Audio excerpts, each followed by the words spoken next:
Israelis are celebrating a hostage rescue in Gaza. An IDF soldier taken captive on October 7th has been reunited with her family. Meanwhile, Prime Minister Netanyahu continues to stand strong against calls for a ceasefire, vowing that Israel will never surrender to tyranny and terror. Israeli ground forces are now advancing on Gaza City, a Hamas stronghold, while a wave of anti-Semitism is surging around the world. CBN's Chris Mitchell reports from Jerusalem. This is the joyous reunion between Private Ori Megidish and her grandmother. Her neighbors came to celebrate, and many even took to the streets. Private Ori Megidish is reunited with her family. She's now home in Israel, but 238 hostages are not. The IDF chief spokesman reminded the world that many more remain in captivity. The Israel Defense Forces has a moral obligation to do anything and everything to bring every hostage home. We are operating on the ground in Gaza and doing everything necessary to free the hostages from Hamas and free Gaza from Hamas. Israeli Prime Minister Benjamin Netanyahu addressed the foreign media by saying Israel's war with Hamas is a battle of civilizations. Ladies and gentlemen, the Bible says that there is a time for peace and a time for war. This is a time for a war for our common future. Today we draw a line between the forces of civilization and the forces of barbarism. It is a time for everyone to decide where they stand. Israel will stand against the forces of barbarism until victory. Netanyahu views October 7th as a global line in the sand. Ladies and gentlemen, this is a turning point for leaders and nations. It is time for all of us to decide if we are willing to fight for a future of hope and promise, or surrender to tyranny and terror. Now rest assured, Israel will fight. And that fight is spreading far beyond Israel and the Gaza Strip.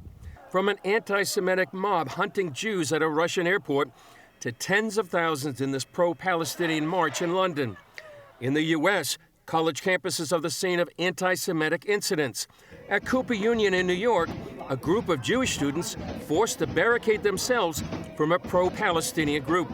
While at Cornell University, officials sent police to guard a Jewish center and kosher dining hall after posts threatening violence against Jewish students appeared on a website not affiliated with the school. I mean, it's worse than I've ever seen it, Chris, in terms of just the temperature of the anger and how it's spilling over into very real-world hate. That's the view from Laura Atkins, opinion editor of the Jewish publication The Forward.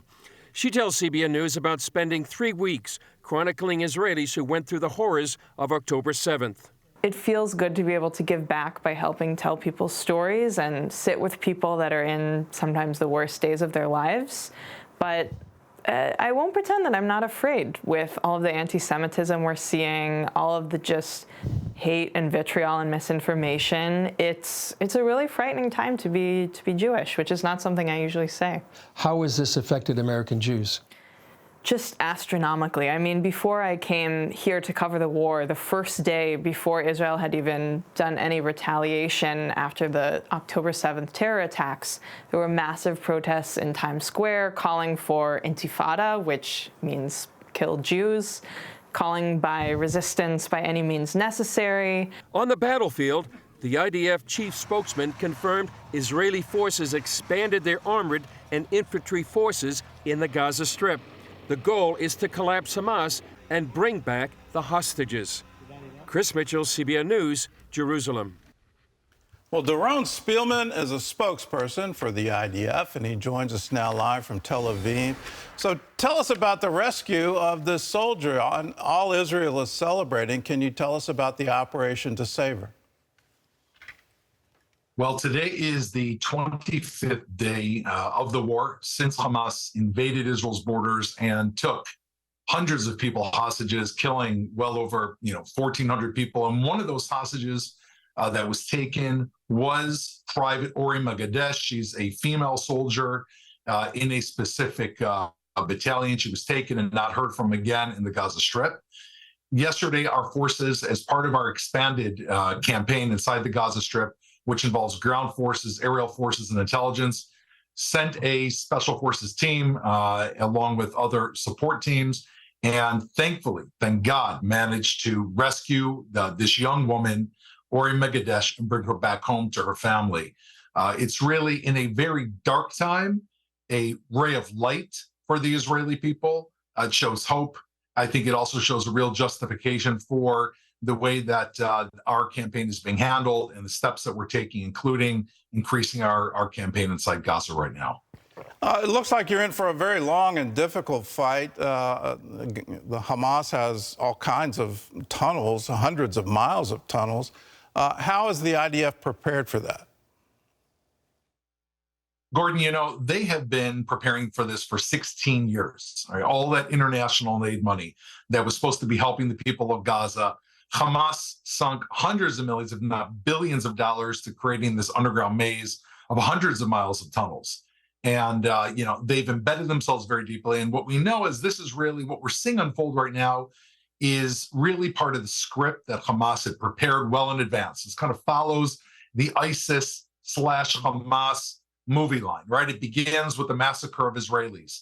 Then they retreat back to Gaza, go underground, and push their civilians in way. And then when a civilian is killed, unfortunately, they then turn to the international community, trying to distract the international community so that they can then continue with all their terror methods.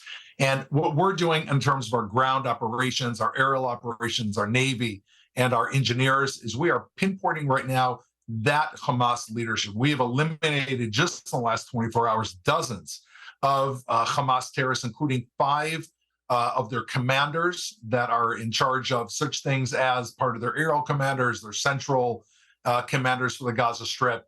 And we're weakening their structure, their infrastructure. And you have to understand, they're operating from not only inside tunnels, but inside universities, hospitals, such as we released about the Shifa Hospital. They've been embedded, and we're flushing them out, and we're eliminating them along with seriously damaging their infrastructure. But the answer is this is going to be a long haul. The damage that was inflicted on us was major, and therefore our answer is going to be major. It's nothing less than dismantling Hamas completely. How are you going to wage the, I'll call it the ideological war that, you know, the IDF is somehow engaged in war crimes, and as you're trying to rescue hostages, you're trying to free your own citizens that have been taken. And already we're seeing calls from the EU and the UN. What is Israel going to do on that front? On a legal basis, the IDF operates according to the rules of war, which calls for trying to distinguish between civilians and, you know, non-combatants and terrorists, which we do whenever possible. We do strike military targets, and we're never purposely striking a civilian, a non-military asset. Hamas, on the other hand, is breaking international laws. They follow the laws of evil, the laws of terror. They push, you know, terror. They push civilians directly in harm's way. And we really have to understand the facts, first of all. And the world needs to understand the facts. Hamas, every single rocket they're firing at Israel, 8,000 plus rockets, every single one of them is a coming in contradiction to international law because they're being fired towards civilian centers. The use of civilians, putting them in hospitals, all this is in contradiction of international law. What we do, first of all, we have justice and right on our side. Because we are following international laws, we're moving forward with our operational capabilities, and we're doing our best to explain this to the world. And there are those who are listening. Unfortunately, we have too many times where we've seen the international press run with headlines using Hamas, of all people, as a reliable source, such as the hospital so-called bombing that eventually we proved that it was Hamas that bombed themselves. But people who want the truth need to wait for the IDF to provide the answers. It may take an extra hour, but the truth will be involved in the answers. And that's the best we can do, is to tell the truth and to act with moral and justice, which is what we're doing. How would you encourage our viewers to help you in this time? It seems to be absolutely overwhelming on a worldwide scale. How can we help? First of all, you have millions of viewers, and your viewers are, you know, the very fact that we're speaking right now and that you so accurately accurately, convey the story. Every one of those people is another person that can channel the story outward, can get on social media, can speak to their people at work, can, amplify the message of the truth so that those who are falling into Hamas's trap, the deception that Hamas is putting, it's just simply a big ruse to fool the entire world, to really combat those people who are either being fooled or allowing themselves to be fooled and push forth the truth. This really is a battle of wills, as I heard Chris's previous report before I came on of what's happening in college campuses and the intimidation. The only way to stand up intimidation is to stand proud and tell the real story. And that's what I know you're doing. And I would encourage your viewers to be very active in doing that as well. Well said. Well, Daron Spielman, thanks for joining us, and I encourage you to be strong and courageous. These are trying times, and we appreciate your strength. Thank you so much. Let me remind everyone at home, when you hear reports coming out of the Gaza Ministry of Health, please realize that's a propaganda arm of Hamas. They're part of that terror network. And I'll be very blunt in my description of Hamas. It's an Islamic death cult. They want to die, they want to be martyrs, and they want to take as many Jews with them as they possibly can. No one in the world should support that. That is, it's the face of evil, and we need to stand against it. Well, since October 7th, the Hamas attacks, there's been a growing number of anti-Semitic incidents right here in the United States and then around the world. Joining us for more on this is Rabbi Abraham Cooper. He's the Director for Global Social Action at the Simon Wiesenthal Center. And Rabbi, thank you so much for being with us. Gordon, thank you for having me, and thank you for being there and being the truth teller. You'd think the atrocities by Hamas would have sparked sympathy for Israel, for the Jewish people. But in many parts of the world, we're actually seeing the opposite. Why the explosion of anti-Semitism? Well, it's interesting. In the first few days, I had a number of interviews from journalists from Europe, all of whom said they were sympathetic, supported a two-state solution, sympathetic to the Palestinians. But I kept hearing, I didn't sign on for this. We were hoping and anticipating that supporters of the Palestinian cause would be revolted by what they saw, what we all saw. These were worse than Nazis. The Nazis tried to erase their crimes, and they were broadcasting their crimes. I think, in large measure, the shock troops for the mainstreaming of the narrative of Hamas, genocidal, anti-Semitic hate, turn out to be student groups across campuses in the United States with the support of some of their professors. And frankly, in terms of most college presidents and chancellors, AWOL. So they quickly, you had these massive rallies already in London, in Germany, and then on campuses here in the States, which quickly shifted and focused on this narrative, genocidal narrative of hatred of Jews. And remember, since even before COVID, we've had a spike in anti-Semitic hate crimes. A lot of it was fueled and is fueled by social media, by TikTok, by Telegram. That's already been in place. But the explosion of hatred and the embrace of the inhuman massacres and everything else that's going on, and the silence of NGOs, women's groups saying nothing about the rape of Israeli women. You can go right down the list. UNICEF, 40 Israeli infants, murdered, not a word. But I think for us, the main crossroads in trying to push back, at least in this part of the phenomenon, really is going to be the college campuses.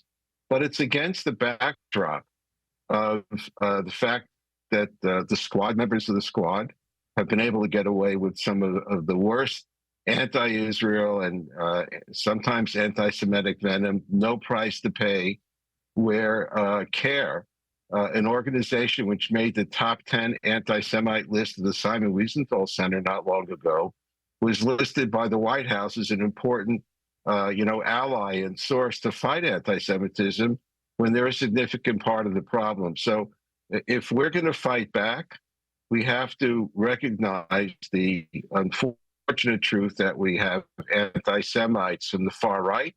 We have plenty of anti-Semitism from the left, and universities here, along with some of the media, have allowed the moving of the goalposts of the debate over the Holy Land that was once upon a time, well, will a Palestinian state include East Jerusalem, to now a genocidal call to basically get rid of all Jews. That has to change, and for that to happen, we're going to need a lot of help from our neighbors. Well, what can we do at the university level? We've been warning on this show for a long time about the boycott, divestment, and sanction BDS. We've been warning about that. We've been warning about the rise of that on college campuses. It seems that the Palestinians have been funding that and funding those campus chapters. What can we do to say, no, we've got to have the truth come out? This really is a call for genocide of Jews. When you hear the slogan from the river to the sea, please understand what that means. When you hear Intifada, please understand what that means. It means rise up and kill Jews. What can we do to turn the tide on college campuses? I think there are a number of points. First, we can point to so many of the elite universities, but thank God, a lot of the biggest donors to Penn, University of Pennsylvania, which used to be, after Yeshiva University, the most sought-after place for Jewish kids to go to. Jewish students there have been left hanging, and a lot of mega donors have snapped shut their checkbooks. Alumni have a lot to say in terms of the future of presidents and chancellors, and publicly coming out and saying, I'm not giving you another dime. I don't like what's going on here. I'm not asking for anything more for Jewish students, but you're basically not doing anything to protect your Jewish kids or to create an environment that's supposed to be intimidation-free. That's number one. Number two, maybe I'll just call out two governors. Ron DeSantis, very creative, went after to defund and basically push off campus the Palestinian group based on some of the anti-terror laws that they had down in Florida. The governor of New York, Ms. Hochul, just went up to Cornell yesterday to stand with the Jewish students to let everyone know that these threats of violence and rape and all the rest is not going to be put up with. So we need all the governors of all 50 states, and that means also the regions and those and the budgets. We need a message to go out to the elites like Harvard and Yale, but also state schools. In California, we've had a disastrous situation with the UC system, and very big disappointments with University of Southern California. It's just a national issue, and we have to focus our attention on the purse strings and on the political implications. It's going to be a long haul here also. It will not be turned around in a day. But I also think, and I know that you reported it, that and maybe a lot of Americans don't understand it. I'm here in Tokyo, and they don't get it at all. This isn't just round 4 or 5 between Hamas and Israel. What Hamas did on October 7th was show that they're Nazis. And all of the backbiting and debates and name-calling between Jews in the state of Israel and, frankly, here in the United States, that disappeared in a 24-hour period. And right now, all of those ideological differences aren't important. What is important is to eradicate Hamas. And here at home, it means we have to have a reality check where we're not going to allow Palestinians have every right to express themselves, and if they want to have their state, a two-state solution, whatever it might be. But going around and screaming and threatening your neighbor, this is not Jabalia. It's not the West Bank, and it's not an UNRWA school. This is the United States of America. And when you're on a campus, many people are also on scholarship, you learn how to deal with people who have different views than you do. But American Jewry is not going to be dealing with people who've endorsed, absorbed, and pushed the Hamas narrative. That's the red line that we're not going to let them cross anymore. Well, Rabbi Abraham Cooper, thanks for being with us. We just saw a sign on your feed that we're running out of time. Oh, there, you're back. You're back without the sign now. Final question. As a rabbi, what do you tell people, both Jews and Christians? We've seen the face of evil here, and we've said for a long time, never again, but here it is happening again, and it's happening now. What do you tell people to encourage them? Well, first of all, people of faith, you have to buckle up and prove that you're a person of faith and show it to your kids and grandchildren and not forsake Israel, get back over there.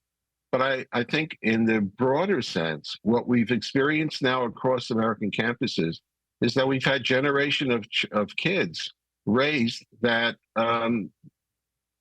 there is no good or evil, absolutely. It's like a multiple choice question. It's how you feel.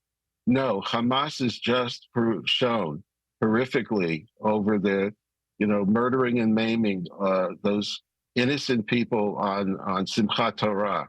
Yes, there is absolute evil in the world, and it's up to every generation to decide whether or not you're going to join the fight against it or you're going to stand on the sidelines and hope and wish for the best. The one lesson we should learn from the Shoah, from the Nazi Holocaust, is there are no bystanders. You're either going to fight evil or you'll be consumed by it. Well said. We are going to be strong and courageous. We're not going to be afraid or dismayed. We're going to stand with you, and please stand strong. These are trying days, and we appreciate you. God bless you, Gordon. Wish we can have a 1,000 like you out there. But we at the Jewish community appreciate everything you've done and will continue to do. Thank you. Thanks for being with us.